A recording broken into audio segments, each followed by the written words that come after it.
On a night when winter ruled New York with an iron hand, a lost schoolteacher knocked on the wrong door and stepped into a mansion of silence, secrets, and forbidden longing. Behind those gilded walls, a widowed magnate lived bound by grief and power, until her arrival cracked the ice around his heart. What began as an accident would ignite whispers, awaken old ghosts, and force both to choose between reputation and truth, between duty and desire. Tonight you'll hear a story of storms and courage, of two souls defying a world built on appearances. Tell us from where you're listening and share. What do you love most about historical romances? New York City, winter of 1883. The city was wrapped in a white silence as snow fell in endless sheets, soft yet relentless, burying every street and carriage in its cold grip. Gas lamps flickered against the howling wind, their glow casting trembling halos on the icy pavement. The grand brownstones and marble mansions of Fifth Avenue rose like silent sentinels, their ornate iron gates shimmering beneath a veil of frost. It was a world built for the privileged, yet on that night even privilege could not hold back the storm. Charlotte Ashford struggled forward, her small boots sliding on the frozen sidewalk. The woolen redingote she wore was soaked through, clinging to her slender frame, and her bonnet, tilted by the wind, barely shielded her face. She clutched at her ankle, the pain sharp from where she had twisted it on a hidden patch of ice. Her breath came out in clouds that dissolved into the darkness. She had left the Lower East Side hours before to deliver books to a sick colleague, never imagining the sky would turn to iron and the snow to a trap. Now she was lost among the mansions of a neighborhood she had only heard described in newspapers. The wind rose, sharp as knives, and she felt herself stumble. A black wrought-iron gate stood ajar ahead of her, its hinges creaking like a warning. Beyond it, a row of stone steps led to a great door carved with intricate panels, light flickering behind its stained glass panes. Charlotte hesitated, her heart hammering. The house was enormous, its windows glowing gold against the white night, yet it seemed to breathe a lonely grandeur. She should not be here, but she was freezing. Her ankle throbbed, and no carriage appeared on the empty avenue. Summoning her courage, she limped up the steps and lifted the heavy brass knocker. Once, twice. She was turning to leave when the door opened slowly, a warm breath of air spilling out like an invitation. There, framed by the carved doorway, stood a man whose presence filled the threshold. He was tall, broad-shouldered, his dark hair swept neatly back with faint silver at the temples, and his eyes, a deep, cold blue, fixed on her with a mixture of surprise and something unreadable. A velvet smoking jacket of midnight blue hung perfectly on his frame, its silk lapels catching the light of the chandeliers within. "Are you all right, miss?" His voice was low, resonant, carrying the kind of authority that did not need to be raised. It startled her more than the cold had. She clutched the doorframe for balance, aware of how small and disheveled she must look before him. I am lost," she whispered, her lips trembling from the cold. "I only meant to find shelter for a moment." He stepped forward, his hand hovering near her elbow but not quite touching, a gesture of restrained concern. "You're injured," he said softly, glancing at her ankle and the damp hem of her dress. "You cannot stay out there." Without waiting for her protest, he shifted slightly aside, the warmth of the hall beckoning her in. "I don't wish to impose," she murmured, lowering her eyes. The scent of polished wood and faint lavender drifted from within, so different from the coal and damp of her own boarding house. It felt like stepping across a boundary she could never truly belong to. "You will collapse on the steps if you stay another minute," he replied, his tone firm but not unkind. "Please, come inside." Charlotte hesitated only a heartbeat longer before crossing the threshold. The heat of the mansion enveloped her, melting the snow on her coat.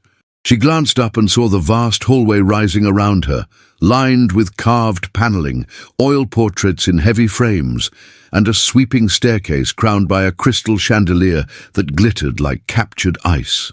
She felt utterly out of place, as though she had entered a world from a dream or a story whispered by her pupils. A woman appeared from a side corridor, a housekeeper with grey hair in a severe bun, starched apron immaculate, eyes sharp yet curious. She stopped short at the sight of Charlotte, her brows lifting. Before she could speak, the man raised one hand, a silent command. "She's staying for the night," he said. "Prepare a guest room in the east wing and bring her something warm to drink." Charlotte found her voice at last. "Only for tonight," she said quickly, wanting to ease the tension in the older woman's gaze. "As soon as the storm stops, I will leave." Ah, but Jonathan Hale, she realized now who he must be, the very name whispered about in newspapers, did not answer. He simply watched her, his eyes following as she was guided up the staircase, his expression unreadable but heavy with something she could not name. The air between them held a strange, silent pull, like the quiet before thunder. And so, on that night of snow and fate, Charlotte Ashford, a teacher of modest means, crossed the threshold of a world far removed from her own. Above her, chandeliers glowed against the winter dark. Outside, the storm howled against the windows. Inside, a story had already begun to take shape, though neither she nor the man who had opened the door yet understood it. Morning came draped in quiet frost, the city outside veiled in white silence once more. Within the walls of the Hale mansion, time seemed to move differently, slower, more deliberate, as though the house itself had not fully awoken from a dream. Charlotte stirred beneath the thick quilt, her breath caught between wonder and disbelief. The bed was vast, the sheets crisp and scented with lavender, the canopy overhead trimmed in gold-threaded fabric. For a moment, she could not recall where she was, until the memory of the storm and the man at the door returned with startling clarity. Sunlight filtered through the tall windows, though it was a pale, uncertain light, softened by the snow still falling outside. Charlotte sat up slowly, the ache in her ankle a dull reminder of her fall. She reached for her shawl draped over the foot of the bed and pulled it close around her shoulders, still not used to the stillness around her. The air inside the room was warm, but the silence carried a weight that made her heart beat slower. The guest chamber was unlike anything she had ever seen. Its wallpaper was a deep shade of sage green, patterned with climbing vines. A marble fireplace stood opposite the bed, though no fire burned there now. The rug beneath her feet was thick, imported no doubt, with threads the colour of wine and cream. In the corner, a small writing desk sat by the window, empty save for a crystal vase of pale roses, somehow still fresh. Everything was elegant, untouched, as though waiting for someone who had never arrived. Charlotte stood and crossed the room carefully, favouring her sore foot, and opened the door. The hallway beyond stretched long and hushed, lined with framed oil portraits and polished sconces. She stepped out, her steps barely audible on the thick carpet, drawn not by curiosity, but by something quieter, an instinct, perhaps, that what surrounded her was not merely wealth, but something frozen in time. Downstairs, she followed the faint sound of china and hushed voices to what appeared to be the breakfast room. Mrs. Dobbins was already waiting, standing beside a silver tea service, her posture impeccable. "Good morning, Miss Ashford," she said, without warmth, but without hostility either. "How is your ankle?" "Sore, but better," Charlotte replied, her voice quiet. I hope I'm not overstaying." "The snow hasn't stopped," the housekeeper said simply. "The streets are impassable. I've already sent word to the coachman not to harness the horses." Charlotte nodded, her fingers tightening around the edges of her shawl. She had never meant to remain longer than absolutely necessary. The mere thought of occupying space here, where she clearly did not belong, made her stomach turn with unease. "I can stay in my room until the road's clear," she offered. Mrs. Dobbins glanced at her with an unreadable expression. "You may take your tea here, Miss Ashford. Mr. Hale prefers solitude in the morning." The implication was clear, and Charlotte accepted the delicate porcelain cup in silence. Yet as she sipped, her eyes wandered over the room. It was elegant, yes, but not lively.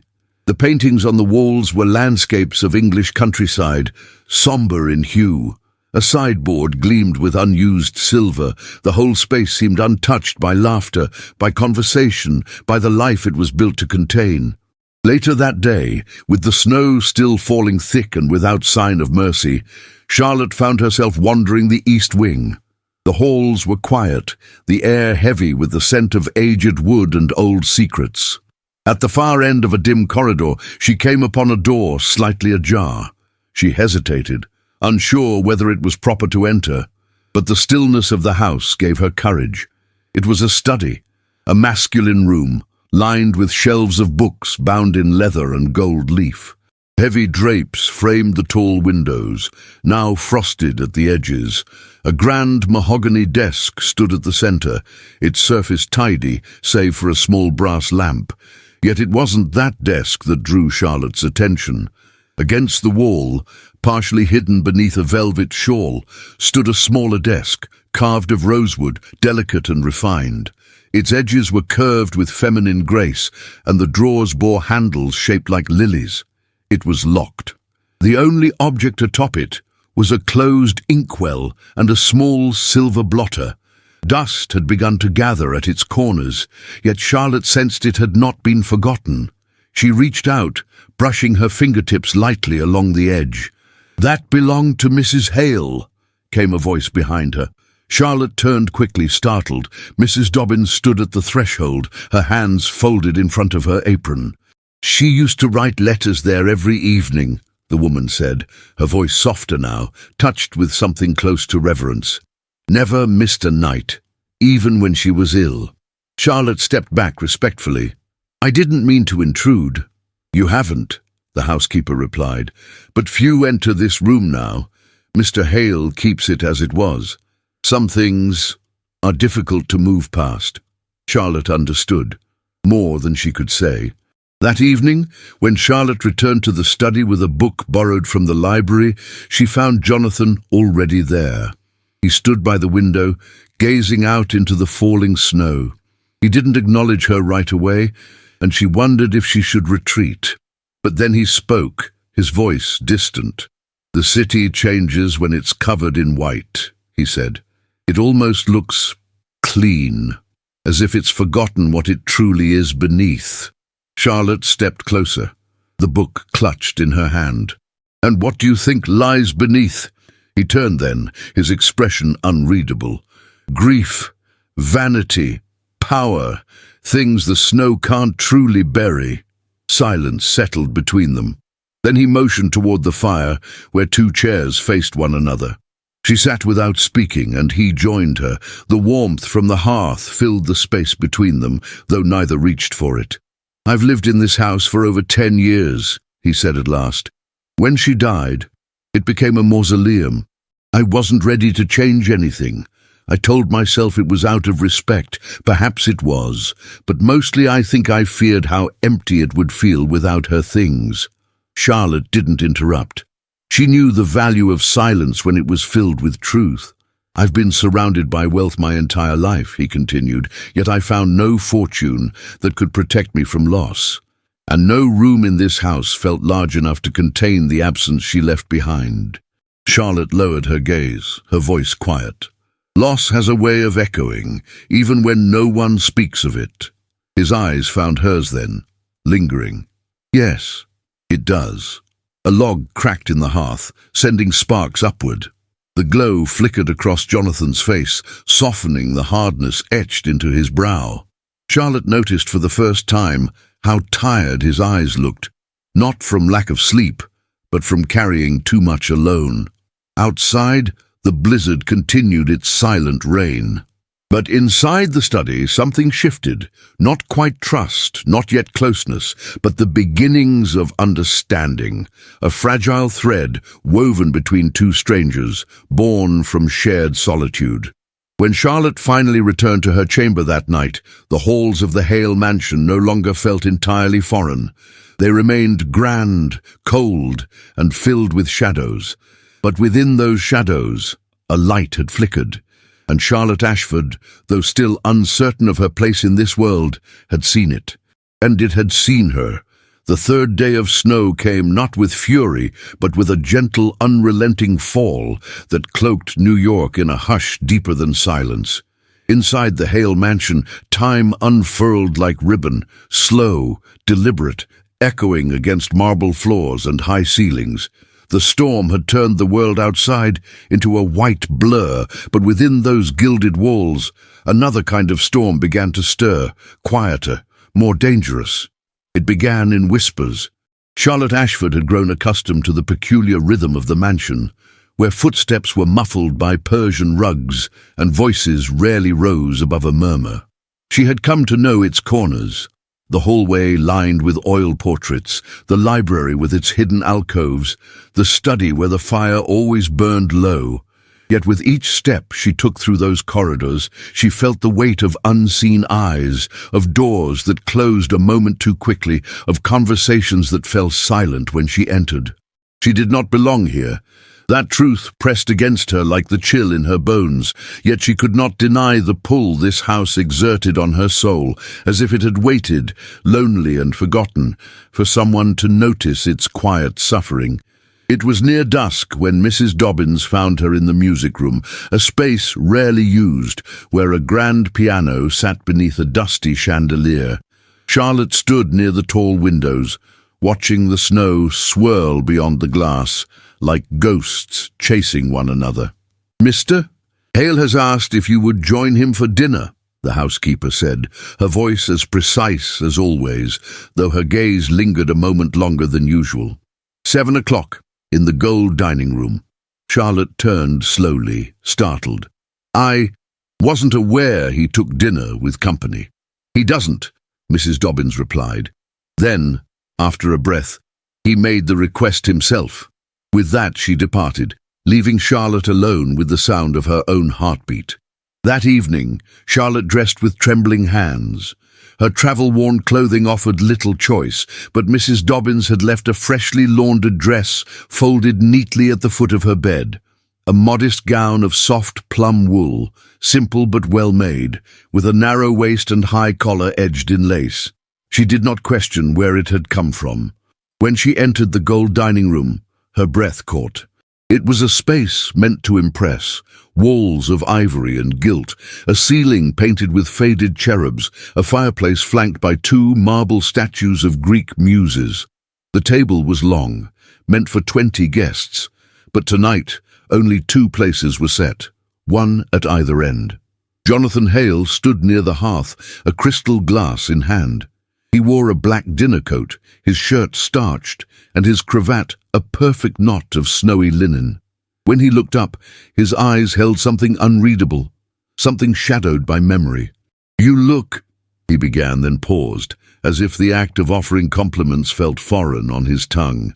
"The color suits you." Charlotte dipped her head, unsure how to respond. "Thank you, sir." "Please," he said gently. "After 2 nights under my roof, Jonathan will suffice." He motioned to the seat across from him. She sat, and the silence between them filled the gilded room like a third presence. A footman entered silently to serve the first course, cream of chestnut soup in porcelain bowls rimmed with gold. The air smelled faintly of rosemary and wine. They ate without speaking for a time. Then Jonathan set down his spoon and regarded her carefully.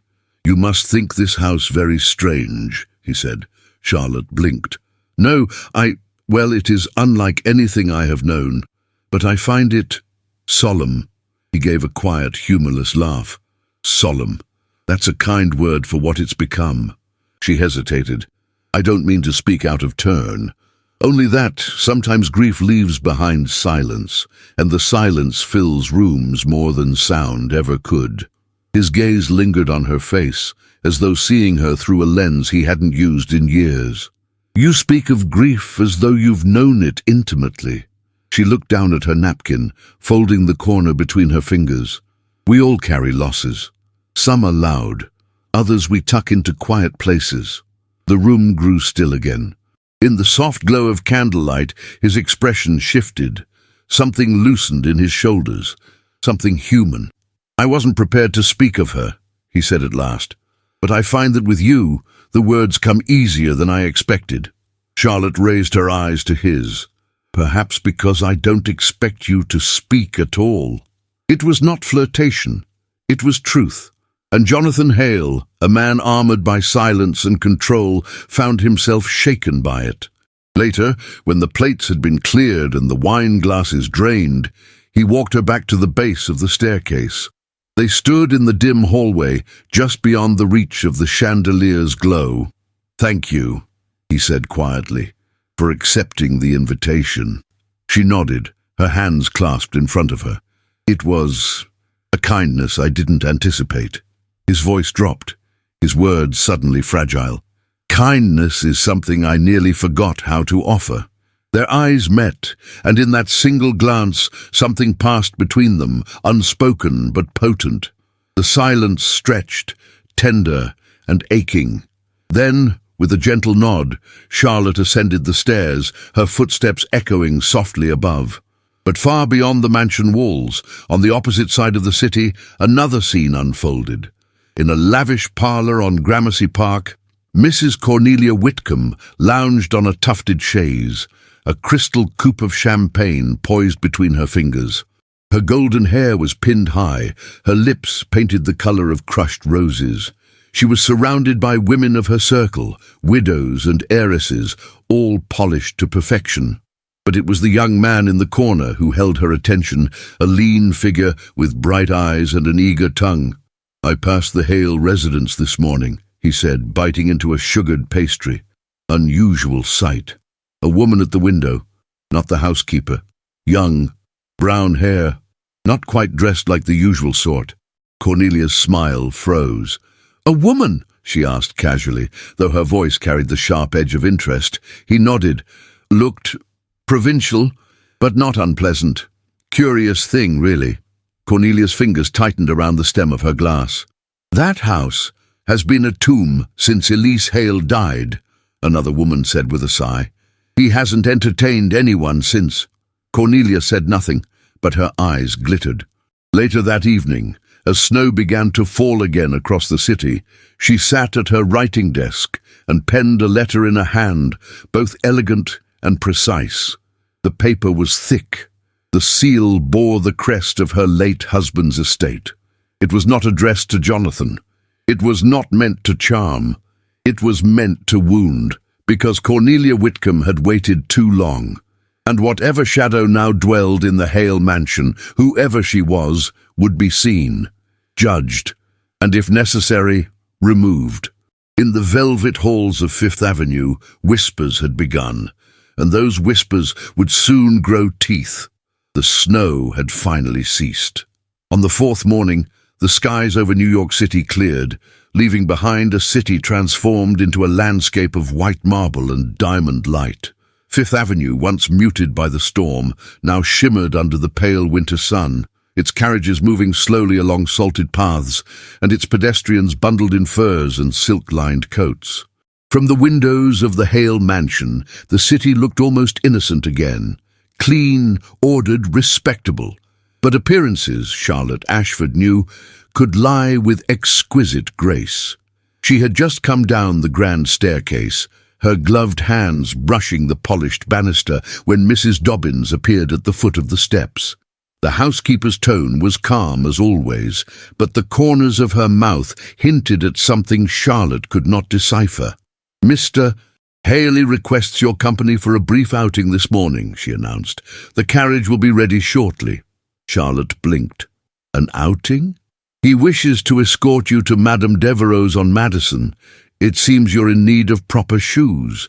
Charlotte's cheeks flushed with the unmistakable heat of mortification. The boots she had arrived in, worn, scuffed and damp from the storm, had remained by the fire, too far gone to repair. She had not asked for replacements. She would not have dared. Still, an hour later she sat across from Jonathan Hale in a gleaming brougham, the velvet seats creaking gently beneath them as the horses moved through slush and sunlight. He was dressed in a tailored overcoat of deep charcoal, his gloves of soft black leather, his face shadowed by the brim of his top hat. She sat with her back straight, her borrowed plum-coloured gown neatly pressed, her own gloved hands folded tightly in her lap.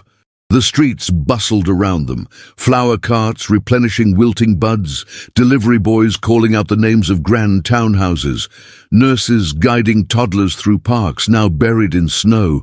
Yet, as the Hale carriage passed, heads turned. It was not Jonathan they stared at. It was her. She could feel their eyes, sharp as needles. Women in fur-trimmed coats whispered behind lace handkerchiefs. Men with monocles raised their brows. Young debutantes stared from balconies with wide, curious eyes. It was not a scandal yet, but it was close enough that the mere sight of her in his carriage would linger in drawing rooms for days to come. Jonathan, for his part, said nothing. He looked out the window, his jaw tight. But Charlotte, from the corner of her eye, noticed the small movement of his hand, curling slightly on his knee, as if suppressing the urge to speak or explain. They arrived at Madame Devereux's dressmaking and millinery with little ceremony, but the moment they stepped through the glass doors, the temperature in the room shifted. The boutique was a jewel box of French elegance, mirrors gilded in gold leaf, bolts of silk in pastel hues, headless mannequins adorned with the latest fashions from Paris. Two women stood by the counter, their hats perched at a perfect tilt, both dressed in walking suits of fine tweed and brocade. The shopkeeper, a delicate creature with a tight bun and a nervous smile, scurried to greet them. "Mr. Hale," she said, voice fluttering. "What an honor! And your guest?" Charlotte opened her mouth to respond, but before she could speak, one of the women by the counter turned slightly and said, with the precision of a stiletto, "I wasn't aware the Hale household had reopened its doors to new acquaintances." Her companion laughed softly, as if a private joke had been confirmed. Charlotte felt the words like a slap, veiled and polite but unmistakable. Her pulse quickened. She wanted to speak, to correct the insinuation, but what could she say? She was not his guest in any formal sense. She had no name these women would recognize, no pedigree, no calling card to present. Only the truth, which in this world meant nothing. Jonathan stepped forward, his voice cold and sharp. "Please bring Miss Ashford your finest selection of walking boots. She'll be fitted immediately." The silence that followed was thick and trembling. Even the shopkeeper paused, caught between her instinct to please and her fear of offending. "Of course, sir," she said finally, before hurrying toward the back room. Charlotte did not look up again until they were back in the carriage, the box of polished leather boots resting silently beside her. She kept her gaze fixed on her hands, the sting of the boutique's humiliation still raw in her chest. "I shouldn't have come," she murmured. "You must think me foolish." Jonathan's voice was low, but there was a steel edge beneath it. "I think the foolishness lies in a city where kindness is mistaken for scandal." She glanced at him then. His profile was chiseled, unreadable, his gaze fixed ahead. He had defended her, but at what cost? And why? That afternoon, she took her tea alone in the conservatory. The glass ceiling arched above her, casting reflections of the pale winter light across the marble floor. The garden beyond lay buried beneath snow, the fountains frozen mid-spill. She sat quietly, her thoughts twisting like vines around the question that had haunted her since the moment she arrived. Why hadn't she left? She was still pondering this when the butler approached with an announcement that jolted her upright. "A visitor, miss. Mrs. Cornelia Whitcomb. She insists upon seeing you." Charlotte stood so quickly her chair scraped the floor. Cornelia Whitcomb arrived moments later, dressed in deep emerald velvet, her fox-trimmed coat draped elegantly over her shoulders. Her eyes, ice blue and unblinking, took in Charlotte's modest appearance with practiced precision. "I won't take much of your time," she said smoothly, stepping into the room as if she owned it. "I simply thought it best we meet face to face." Charlotte remained standing. "I'm afraid Mr. Hale isn't here at the moment." Cornelia smiled. "Oh, this visit isn't for Jonathan. It's for you." She circled the room slowly, her gloved fingers brushing the back of a chair. "It must be very overwhelming," she continued, "to find oneself so suddenly elevated. This house, the attention, the carriage rides. I imagine it would be easy to mistake kindness for something more substantial." Charlotte's stomach turned. "I have never assumed anything, Mrs. Whitcomb." Cornelia's eyes flashed. "Haven't you? Then let me assure you. Whatever invitation you imagine you've received into this world, into his life, it is fleeting. Men like Jonathan Hale may entertain charity, but they do not marry it." The words struck with the force of truth wrapped in cruelty. Charlotte's breath caught, but she did not look away. "I am not here to win anyone," she said softly. "Least of all, a man who is not mine to claim." Cornelia tilted her head, examining her like a painting. "Good. Then you won't be offended when I suggest your stay has reached its natural conclusion." She left as swiftly as she had arrived, the air behind her colder than any winter wind. That night Charlotte stood by her window, watching as snow began to fall once more. She could see the gas lamps flickering along the avenue, the shadows of carriages passing, the golden shimmer of ballrooms in neighbouring houses. She did not belong to this world. She never had. And yet, when Jonathan knocked gently on her door and asked, in a voice that barely concealed the plea beneath it, that she remain one more day, she nodded. Because despite every whisper, every glance, every wound delivered with velvet gloves, she was not ready to walk away from the one place where, for the first time in her life, she had been seen.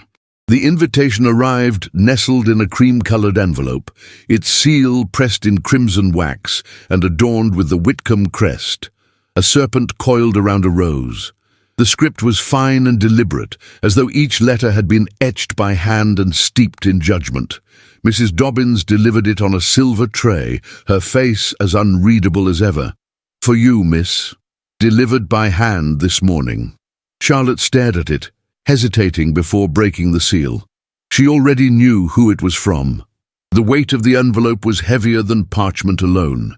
It carried something else: expectation, calculation.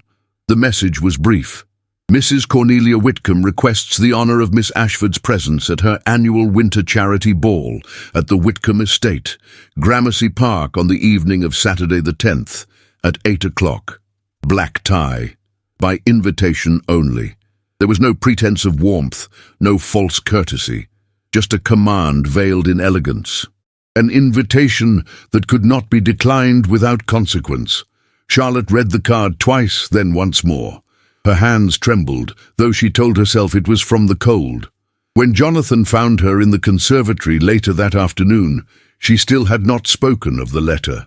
The snow outside had melted into glistening slush, and the glass ceiling above them crackled gently with frost. He watched her with that same restrained intensity he always carried, as though every emotion had to be filtered through silence before reaching his lips. "I assume you've received Cornelia's invitation," he said finally, his voice measured. Charlotte nodded slowly. "I have." He looked toward the garden beyond the glass. "She has a way of drawing blood while offering champagne." "She wants me humiliated," Charlotte murmured. "Not included." Jonathan turned back to her. "Then don't go." But she shook her head, voice quiet but certain. "If I refuse, she wins. If I go, I'll bleed, but I'll do it standing."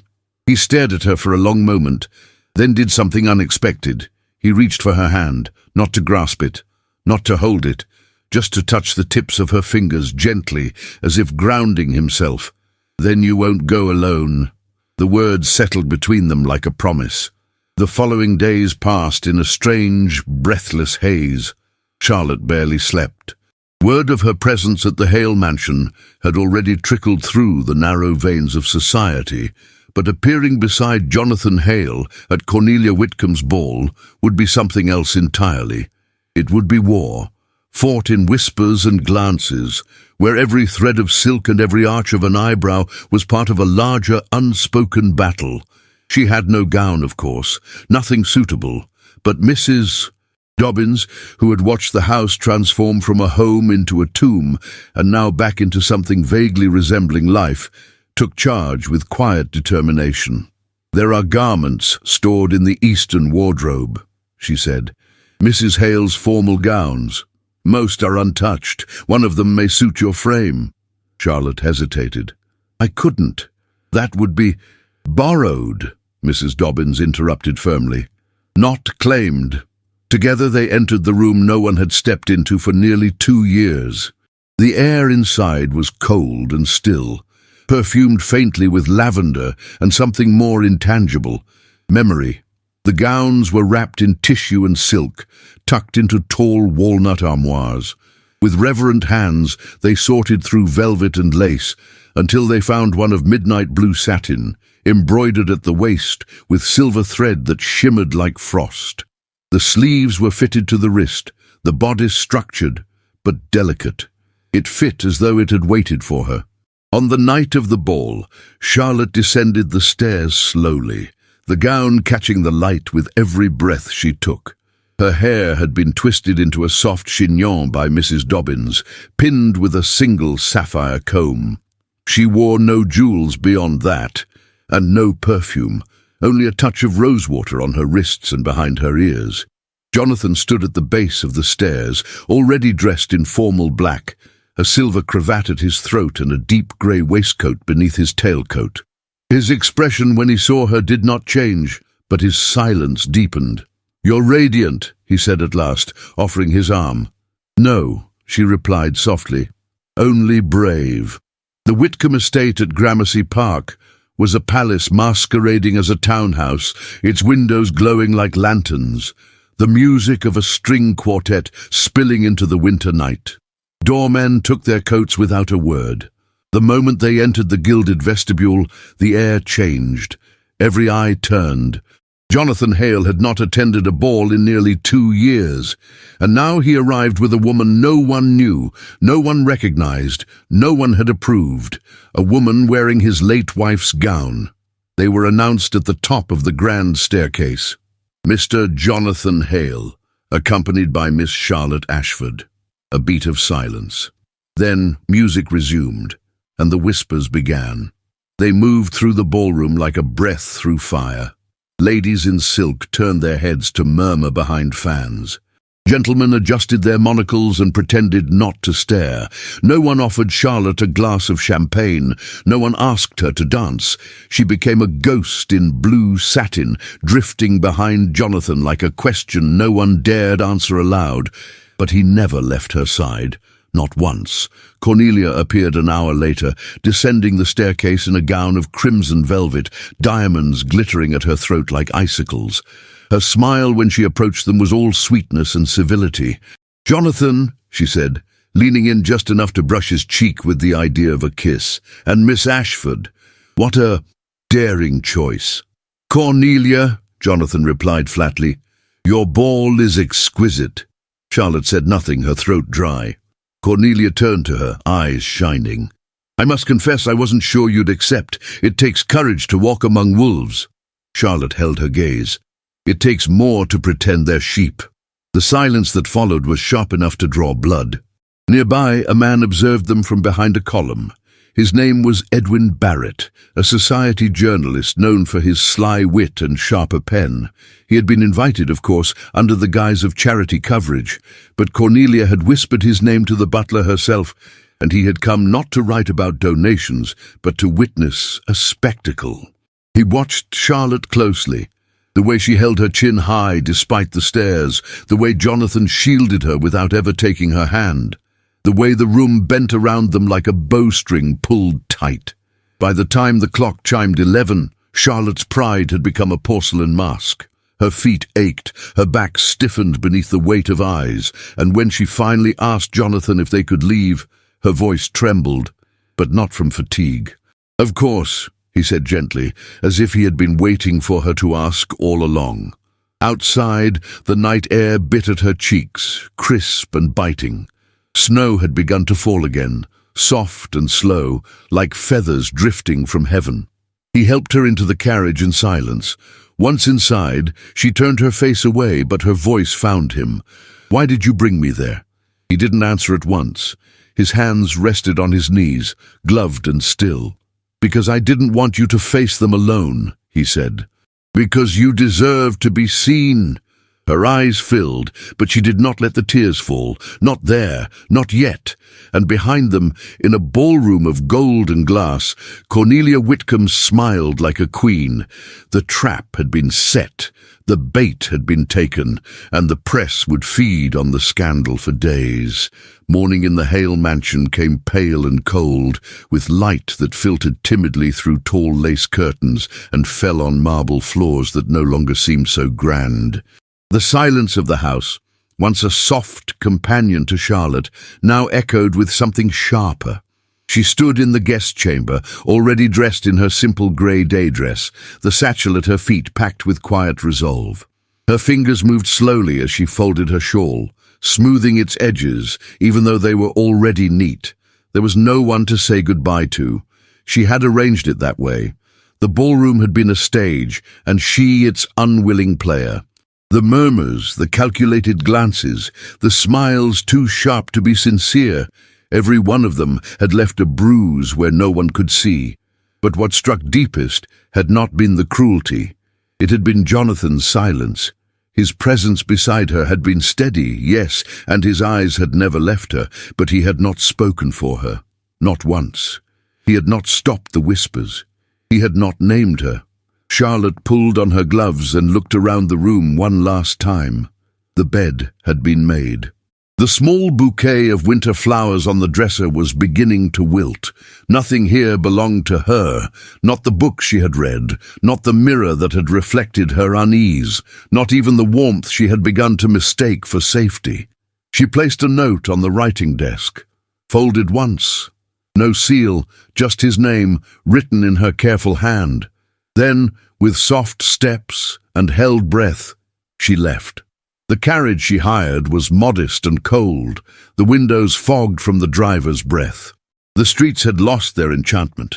The snow was now slush grey and piled in corners. Life bustled again, indifferent to beauty or scandal. Charlotte sat rigid, her hands folded in her lap, her heart clenched against the memory of velvet gowns and whispered humiliation. Her apartment in the Lower East Side greeted her like an old ache.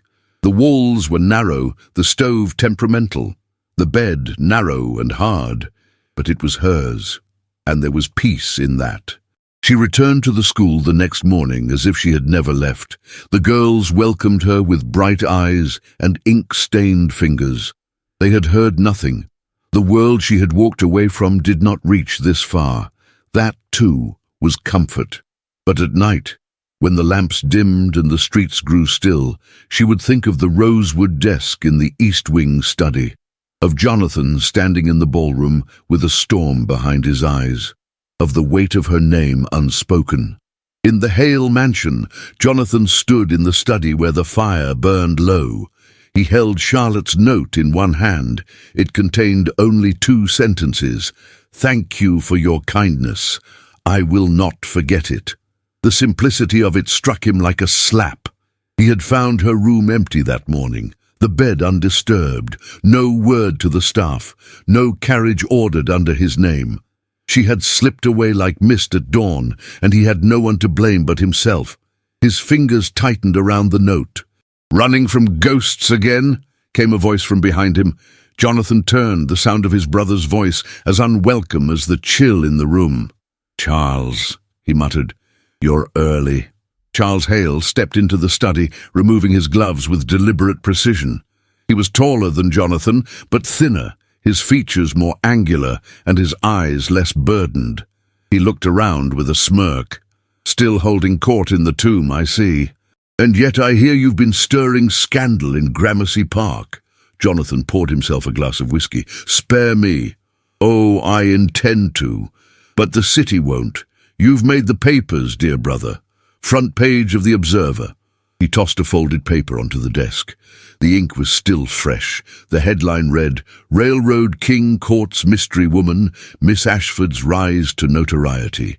Beneath it, a sketch, Charlotte drawn in shadows and lace. her expression exaggerated for drama. Jonathan didn't move. Charles raised a brow. "You've done the impossible, you know. You've made yourself a target. Our investors are already restless. The board is murmuring about distractions, about reputational risk, about your judgment." "They forget who built this empire," Jonathan said darkly.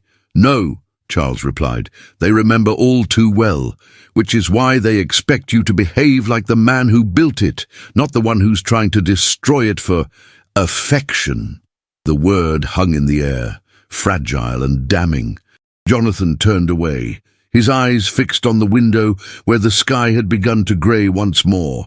Snow threatened again, or perhaps it was only ash. "I defended her," he said softly, "and still she left." Charles approached, his voice softer now. "She left because she knew she'd be destroyed if she stayed." Jonathan said nothing. He couldn't. Not with the truth swelling in his throat like a tide. He had not spoken her name at the ball. He had not silenced the cruel smiles. He had let her walk through fire in silence, and now she was gone. Charles sighed. Let it pass, as all things do. In a week it will be forgotten. In a month, replaced by something new. Just be the man they remember, not the one they now question. He left with the sound of his polished boots fading down the hall. That night, Jonathan entered the eastern chamber. The air inside was still. He lit no lamps. The rosewood desk stood as it always had, the silver blotter untouched, the locked drawer unmoved. He sat before it in the dark and placed Charlotte's note on its surface. The fire in the hearth had long gone out. The silence pressed around him like mourning. Elsewhere in the city, Cornelia Whitcomb stood before a gilded mirror, removing her earrings one by one. The jewels caught the candlelight, throwing sparks across the walls. She smiled to herself, not with joy, but with satisfaction. The damage had been done, but even she could not have known how deeply the wound had reached, or how long it would take to close. The morning began like any other. Grey light slipping through the window panes of the Lower East Side schoolhouse. The air chilled with the promise of late winter and the sharp scent of chalk lingering in the hallways. Charlotte Ashford stood in front of the classroom blackboard, her hands dusted with white powder, her voice steady as she read aloud from a well-worn book of fables. The girls watched her with bright eyes, their braids bouncing each time they nodded, their giggles warming the cold room like a coal stove never could. It was only when the door creaked open, slowly, hesitantly, that the spell broke. Miss Marbury, the headmistress, stood in the doorway, with a folded newspaper in her hand, and a face stiff with something that trembled between pity and fury. Her eyes did not meet Charlotte's. "Ashford," she said tersely, "come with me." The murmurs began the moment Charlotte crossed the threshold, down the narrow hallway, past portraits of benefactors and brass nameplates, toward the office with its dark wood panels and tall windows. On Miss Marbury's desk lay the morning edition of the New York Observer, open to its society column. The ink was bold and unkind. "A Winter Mistress, Mystery Woman, in Hale's Mansion," by Edwin Barrett. Charlotte stood motionless as Miss Marbury read aloud in clipped tones. The article, filled with speculation and cruel phrasing, described in excruciating detail her presence at the Hale mansion, her appearance at Cornelia Whitcomb's ball, and the fact that she had worn a gown once owned by the late Mrs. Hale. The words companion, charity case, and entertained by the Railroad King leapt from the page like blows.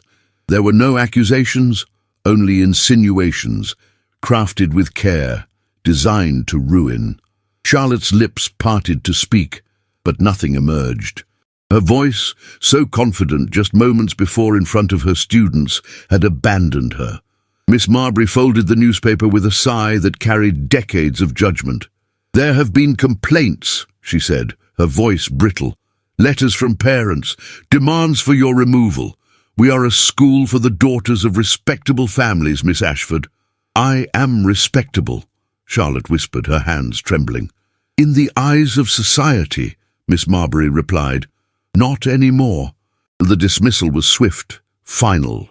There would be no formal charges, no tribunal, no appeal, just an ending. By the time Charlotte returned to her apartment, the article had spread like wildfire. The newsboys shouted its headline in the streets. At the grocer, two matrons clutched their parasols and whispered her name behind veils of false sympathy. At the boarding house, her landlady offered her a hard stare and a weak excuse to check her lease. Charlotte did not weep. She sat in the quiet of her narrow room, the article folded beside her on the small wooden table, and stared out the window as the city moved on without her.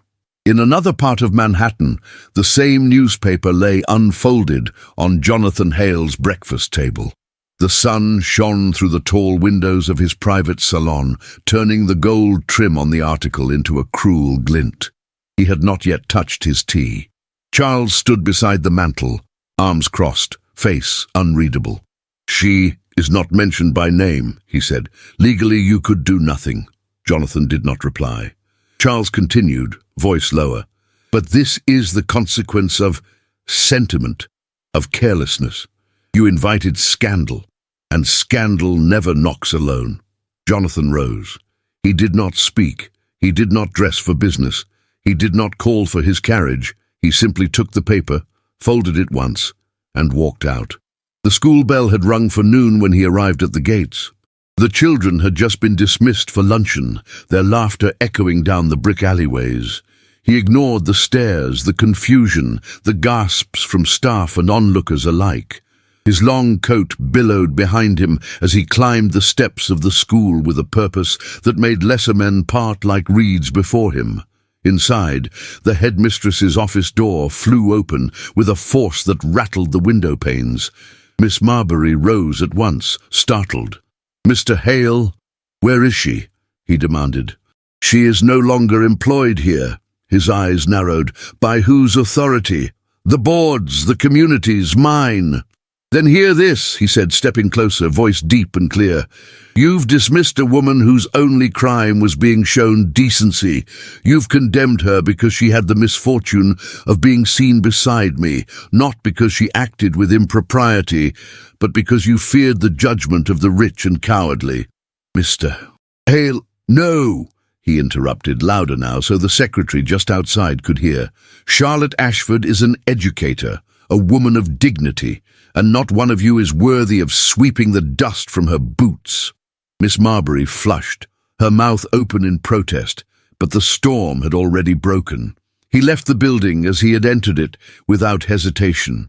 But his name, once spoken in the city's most refined parlours with admiration, would now be followed by discomfort. The newspapers would feast on this. The investors would grumble, his invitations would dwindle. The empire he had built on steel and silence would now groan under the weight of a name he had finally spoken aloud. Charlotte. That night, as gas lamps flickered in the alleyways and the city settled into restless sleep, Charlotte heard a knock on her door.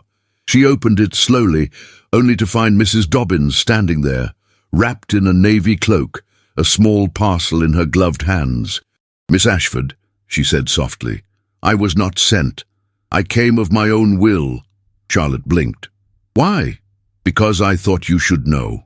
The housekeeper offered her the parcel. "This was found in the study. It was written before you left." Charlotte unwrapped the soft linen cloth. Inside, she found a letter. The handwriting was elegant, unfamiliar, but the name at the bottom caught her breath. Elise Hale. The world spun. Mrs. Dobbins bowed her head. "I thought perhaps you would wish to read it in peace." And then she was gone. Charlotte stood alone, the letter in her hands, the city breathing outside her window, and somewhere not so far away, Jonathan Hale stood in the shadows of his mansion, a man who had finally raised his voice, not to save himself, but to defend the woman the world had tried to silence. And the scandal, though loud, could not compete with the sound of a truth spoken at last.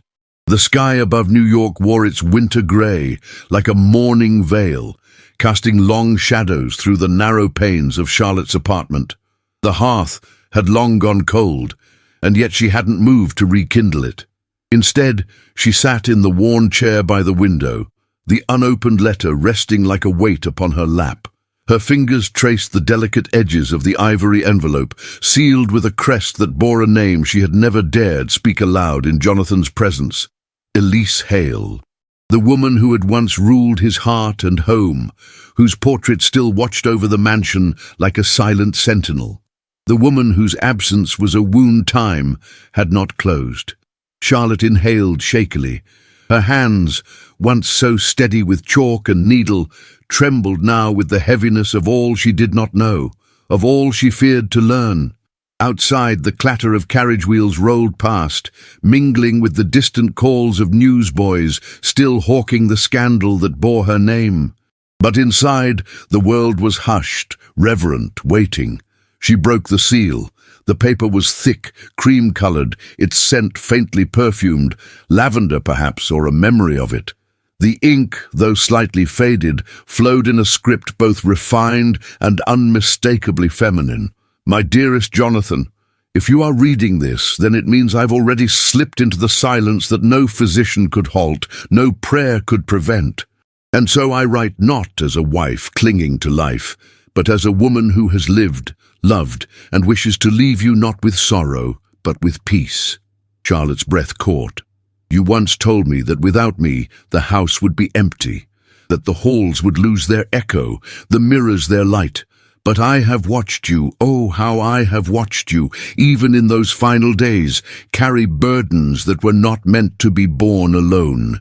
You are a man of duty, of silence, of impossible pride. But you are also a man of heart, even if the world rarely sees it. When the time comes, and it will, you must allow yourself to live again. Not in penance, not in fear, but in hope. If you meet a woman, and I pray that you will, do not measure her by my memory.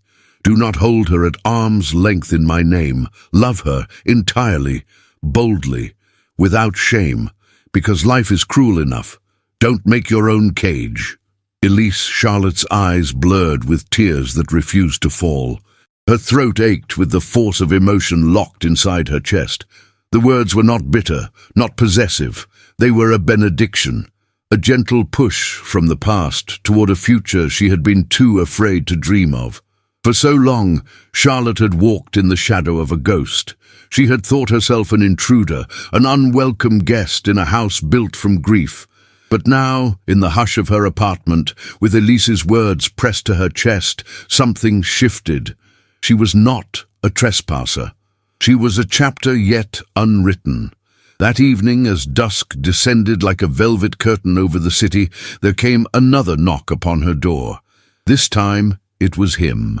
Jonathan Hale stood on the threshold, his dark overcoat dusted with snow, his hat in his hands, and an expression that held none of the steel the world so feared, only tenderness.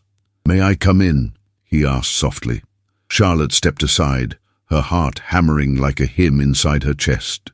He removed his gloves with deliberate care, his gaze never leaving hers. "I heard what happened," he said. "About the school. About the article. I'm no longer fit to teach the daughters of the wealthy," she replied, a bitter smile ghosting her lips. He stepped closer. "Then let me offer you a place where you will never be judged again."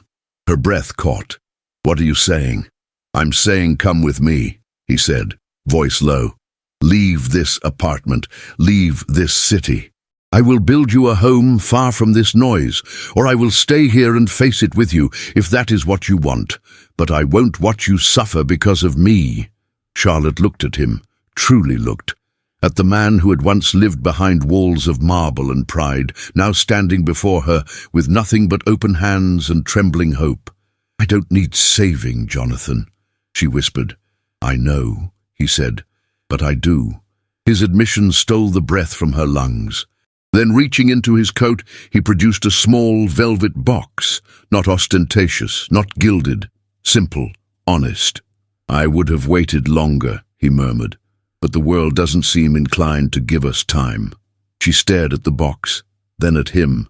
"I can't," she said, voice breaking. "Not because I don't want to, but because I don't want to live under your name like a kept thing. I don't want to be your apology to society." His brow furrowed. "Charlotte!" She reached behind her and placed the letter in his hands. He unfolded it slowly. As his eyes moved across the page, she saw it, the crack in his composure, the tremor in his hand. When he reached the final line, his throat worked around words he could not speak. "She gave you permission," Charlotte whispered, "long before I came." He closed his eyes. "I thought I was betraying her," he confessed. "Every time I looked at you with longing, every time I wished you would stay, I thought I was unworthy of her memory." "And now?" she asked. His gaze found hers again, fierce and aching. "Now I understand," he said, "that loving you does not erase her. It honors her." A long silence stretched between them, thick with tears unshed and truths newly born. She stepped forward, one hand reaching up to brush the snow from his shoulder. Her touch lingered. His breath hitched. "I still won't say yes," she murmured. "Not tonight, not until I can do it without fear, not until I can walk beside you without shame." He nodded. "Then I'll wait." And he did not ask for a promise, only her hand, which she gave him freely. Outside, the snow continued to fall, but inside, for the first time, the chill receded. The past, once a wall between them, had become a bridge. And though neither knew what storms the world would bring, they stood together, not as man and mistress, not as rescuer and rescued, but as two souls daring finally to believe in tomorrow. The wind howled down Fifth Avenue like a wounded animal, hurling snow against carriages and window panes in sharp, rhythmic bursts. Outside the Hale mansion, the iron gates stood half-buried beneath a fresh blanket of white, their ornate design obscured by nature's indifferent fury. Inside, however, the house was a world apart. Warmth pulsed from every marble surface, golden gaslight flickered through crystal sconces, and the scent of cinnamon and orange peel lingered in the air. Charlotte Ashford stood at the threshold once more, the weight of memory pressing against her chest. Her boots, damp from slush, left careful impressions upon the black and white tiles of the foyer, as if unsure they had the right to return. She had not announced her arrival. She had not sent word. But something had drawn her back, a pull deeper than logic, more insistent than pride. She clutched her gloves in one hand, the fingers slightly twisted from nervous tension. A snowflake melted on her collarbone, trailing a chill down her skin, beneath the fabric of her navy wool coat. She had no plan beyond stepping through that door, and yet every step felt predestined. Footsteps echoed. "Miss Ashford," came the familiar voice of Mrs. Dobbins, soft with disbelief, cracked with emotion. Charlotte turned. The housekeeper stood at the foot of the stairs, one hand pressed to her chest, as if the sight before her had knocked the breath from her lungs. "I'm not sure if I should be here," Charlotte said, voice low. "But I had to come." Mrs. Dobbins descended the final steps quickly, her eyes glistening. "You should be here. You always should have been." Before Charlotte could reply, a distant swell of music drifted in from the drawing room, strings elegant and practiced. Laughter followed, glasses clinked, voices danced, Charlotte's brows knit. "Is there a gathering?" The housekeeper's smile faltered. "A charity tea. Society ladies, Mrs. Whitcomb included." Charlotte paled. So it had begun. Cornelia Whitcomb's final move. "I'll only stay a moment," she whispered. "No," said Mrs. Dobbins with quiet steel. "You'll stay as long as you need. And if that woman sees you, all the better." Charlotte did not respond. She merely handed off her coat, smoothed her skirts, and turned toward the ballroom. The double doors stood ajar, just enough to allow the murmur of high society to spill into the corridor. Her fingers trembled as she pushed them open fully, revealing the golden spectacle within. Velvet drapes had been pulled wide to showcase the snow swirling outside. Candelabras bathed every guest in a flattering glow. Women in silks and pearls laughed behind gloved hands, while men in sharp waistcoats stood in calculated clusters. The scent of jasmine tea and sugared biscuits hung thick in the air. At the far end of the room stood Jonathan. He was dressed in a black cutaway coat, his cravat knotted with perfect precision. His eyes, so often cool in public, now burned with barely restrained emotion the moment they found her. Conversations faltered, heads turned, fans slowed mid-flutter. Charlotte felt the weight of every gaze upon her, and then Cornelia. She stood like a queen near the hearth, draped in crimson silk that hugged her frame too tightly for mourning and too richly for humility. A single diamond brooch winked at her shoulder like a challenge. Her lips curved in satisfaction as she registered the silence that followed Charlotte's entrance. "Well?" Cornelia said sweetly, stepping forward. "It appears the ghost of scandals past has returned. How seasonal." Jonathan moved, not walked, moved. Swift, direct, unapologetic. He cut through the sea of guests like a man possessed, stopping only when he reached Charlotte. He did not bow. He did not offer a greeting. He simply took her hand, bare, trembling, alive, and brought it to his chest. "This woman," he said, voice steady, "is not a guest. She is not an embarrassment, and she is not to be whispered about behind porcelain cups." Gasps rippled across the room. Cornelia's fan snapped shut. "She is," Jonathan continued, "the person who reminded me that silence is not the same as peace, that wealth means nothing without conviction, that love, true love, does not come with titles or pedigrees, but with courage." Charlotte's breath caught.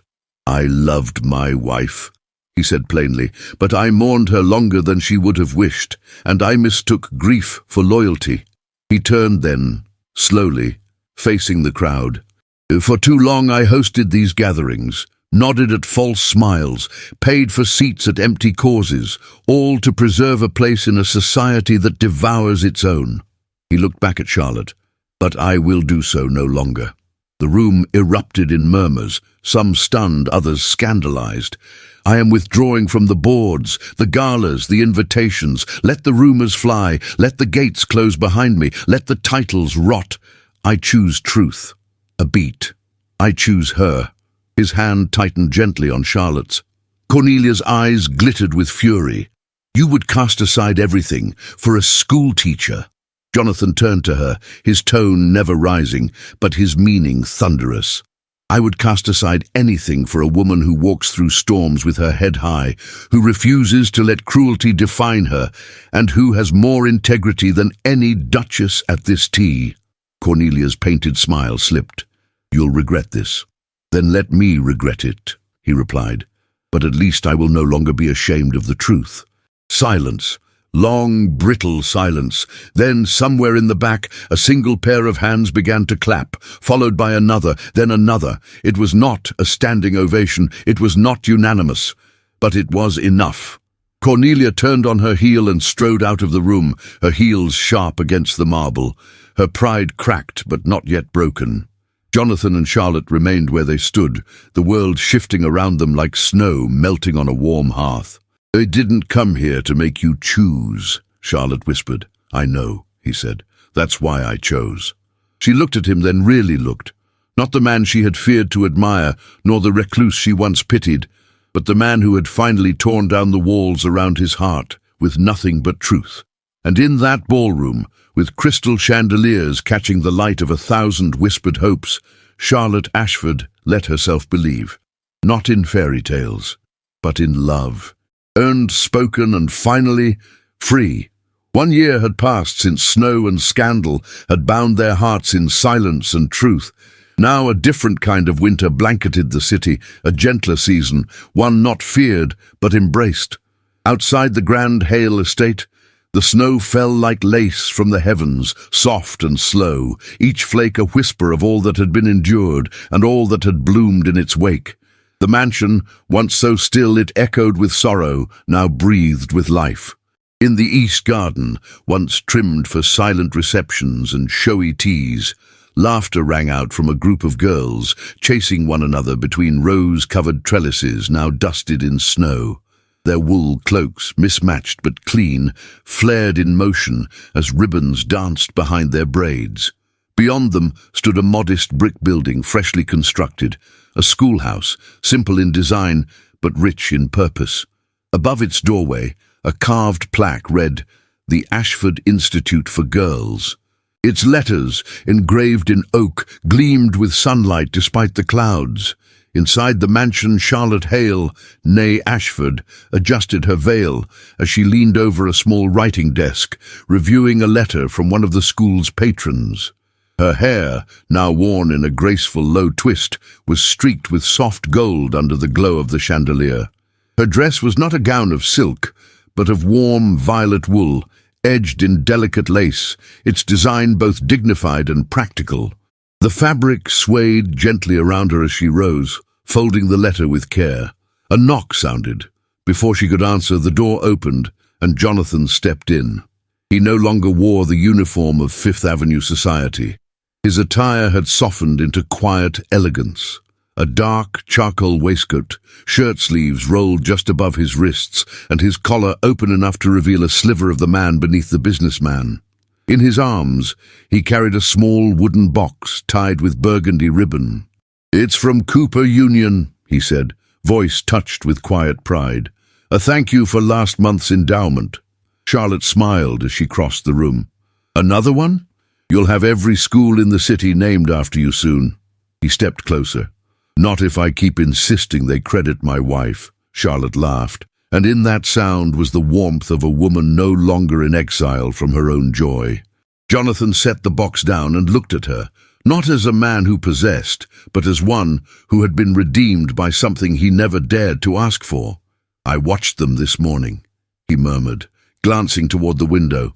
"The girls, laughing, learning." Charlotte followed his gaze. "They remind me of the girl I used to be," she whispered. "Hungry for knowledge, hoping someone would see me." He turned to her again, his hand brushing her cheek, the contact light but grounding. "I see you," he said softly, "every day." For a moment, the room fell quiet, as if it too were listening. A fire crackled gently behind them, casting warmth over the parlour. On the mantel rested a single framed photograph, Charlotte standing before her schoolhouse with her students. Her face bore the quiet confidence of a woman no longer hiding her worth. Downstairs, Mrs.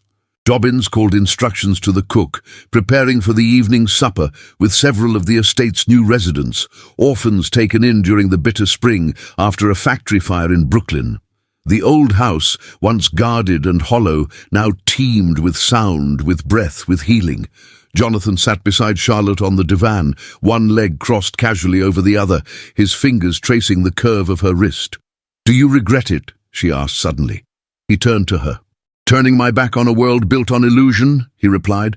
"No, I regret not doing it sooner." Charlotte studied him. This man who had once lived behind gates, behind loss, behind silence. Now he sat before her as he truly was, whole, changed, free. She leaned into him, her head resting against his shoulder. "I used to believe love required sacrifice," she murmured. "But now I know it's not about what we give up. It's about what we build together." He kissed her hair gently. "I'd give it all up again," he said. "Every coin, every title, every gala, for the sound of your voice filling these halls." In the distance, bells rang from a passing carriage, their chimes muffled by snow. The world outside continued its rhythm, untouched by the quiet revolution unfolding within the Hale estate. As the afternoon softened into twilight, Jonathan and Charlotte stood side by side at the grand window overlooking the avenue. The same window where once he had stood alone, watching storms without and within. Now beside him, the woman he once thought a trespasser held his hand, her fingers interlaced with his like the final piece in a long-forgotten puzzle. The streetlights flickered on one by one, casting halos over the white streets. In the reflection of the glass, they could see themselves, not just as lovers or spouses, but as builders of something enduring. Not a kingdom of stone, but one of purpose. Behind them, the mansion glowed with warmth. The library where Charlotte now taught evening classes to adult women who had never learned to read. The study where Jonathan met with young inventors and thinkers, investing in ideas, not status. The nursery being prepared upstairs for a child not yet expected but already dreamed of. The world had tried to teach them that love was fragile, but theirs had been forged in storms, tested in silence, and made unshakable in surrender. As snow continued to fall in graceful spirals, Charlotte placed her palm against the glass. "I never imagined this," she said quietly. Jonathan stepped behind her, his arms encircling her waist. "I did," he said. "The moment you walked through that door, soaked in snow and stubborn as winter itself, I imagined this." She turned to him, tears caught in the corners of her eyes, not from sorrow, but from the overwhelming fullness of everything they had survived.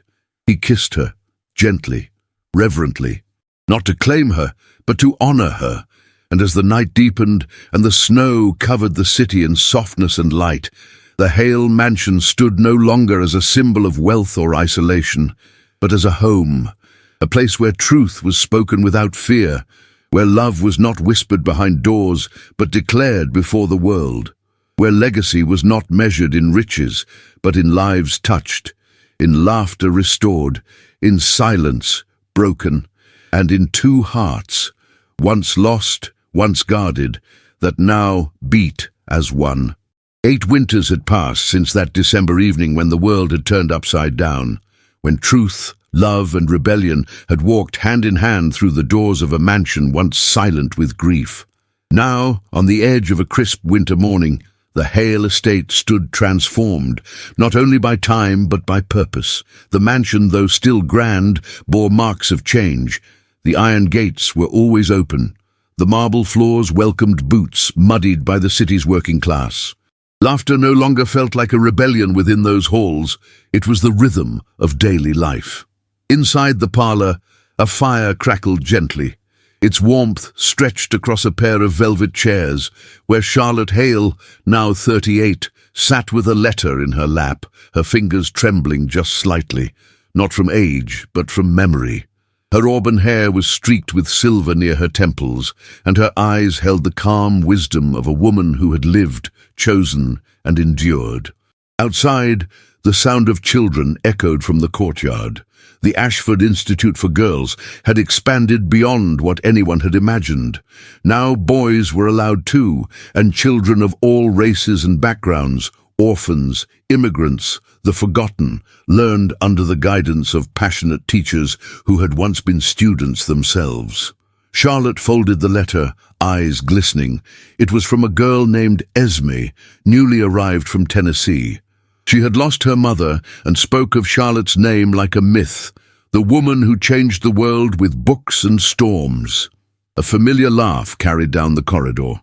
Jonathan Hale, now 51, still carried the quiet gravity of a magnate, but the sharp edges had softened. His hair was more silver than black now, and his shoulders stooped just slightly, but he walked like a man content with every burden he had ever carried.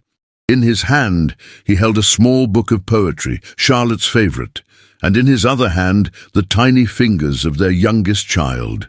Yes, their child. After years of believing her body too fragile for motherhood, little Clara had arrived with the last winter's snow. She was now 7, with a freckled nose, boundless curiosity, and a voice that echoed through the estate like music. And she wasn't alone. Matthew, their eldest, now 10, had just been accepted into Cooper Union's early program for gifted minds. His sketches of railway bridges and printing machines hung proudly in Jonathan's study. At night, he read philosophy with his father. By day, he chased pigeons through the gardens like any boy. Charlotte rose, watching them from the threshold. Jonathan smiled at her as Clara ran toward her mother's arms, babbling about a new book she was writing. The girl who got lost in the snow and found a mansion full of secrets. Charlotte lifted her daughter high and whispered, "That's quite a story." "It's yours, isn't it?" Clara asked. Charlotte met Jonathan's gaze. "It was ours," she said. Later that afternoon, as snow began to fall in soft curtains outside the great window, Jonathan and Charlotte sat by the fire while the children slept upstairs. A silence settled, not of tension or distance, but of shared peace. He turned to her. "Do you miss it?" he asked. "The world we left behind?" She shook her head slowly. "I miss nothing that required me to be anyone other than myself." He kissed her hand. The years had not always been kind. There had been losses. Jonathan's brother had died estranged, refusing to forgive what he saw as betrayal. The Hale fortune had diminished, redirected into schools, hospitals, and housing projects. Cornelia Whitcomb had left for Europe and never returned, her name slowly erased from social registries too modern to remember scandal. But the world had changed. The Fifth Avenue elite still clung to pearls and reputation, but the city had grown restless. Women now demanded votes. Children demanded books. Men like Jonathan, once symbols of untouchable wealth, had become builders of bridges, not of steel, but of compassion. And in the heart of it all, there was Charlotte. Once a lost schoolteacher, with frozen gloves and shaking lips, now a mother, a headmistress, a legacy. That night, as snow blanketed the mansion once more, she stepped onto the balcony with Jonathan. Below, gas lamps flickered in amber halos, and the sounds of life pulsed through the quiet. They stood in silence for a while. He spoke first. "The world still whispers, you know. Some say I chose ruin for love." She leaned into him. "And did you?" He kissed her temple. "No," he said. "I chose salvation." They stood together, the snow falling gently on their shoulders, hands clasped, souls weathered but strong. Love had not withered in time. It had deepened, matured, softened the rough places. It had survived storms, scandal, distance, and doubt. It had not been born in a ballroom, nor in a letter penned by society's standards. It had been born on a night of ice and accident, when a lost woman knocked on the wrong door and a broken man opened it. And from that simple act, a life had unfolded. Not gilded, not flawless, but true and everlasting. Sometimes love doesn't arrive with fanfare or fireworks. Sometimes it walks in quietly, on trembling steps, wrapped in snow, carrying books and bruised pride. Charlotte and Jonathan's story is a reminder that even the wrong door can lead to the right destiny, if we dare to open it. In a world where appearances ruled and judgment whispered from gilded balconies, they chose truth. They chose each other. Through storms, scandal, and sacrifice, they proved that love is not defined by titles or fortune, but by the courage to start again and the strength to stay. Let their journey be a reminder, no matter where you come from, no matter how lost you feel, there is always a path to belonging, to healing, to love. If this story touched your heart, leave the word storm in the comments, so I know you stayed with them until the very end. And if you believe in second chances, in quiet bravery, in romances that defy the rules, share this video with someone who needs to believe again. More unforgettable stories await you in the video cards at the top of the screen, each one filled with passion, struggle, and hope. Thank you for being part of this journey. Your presence here means more than words can say.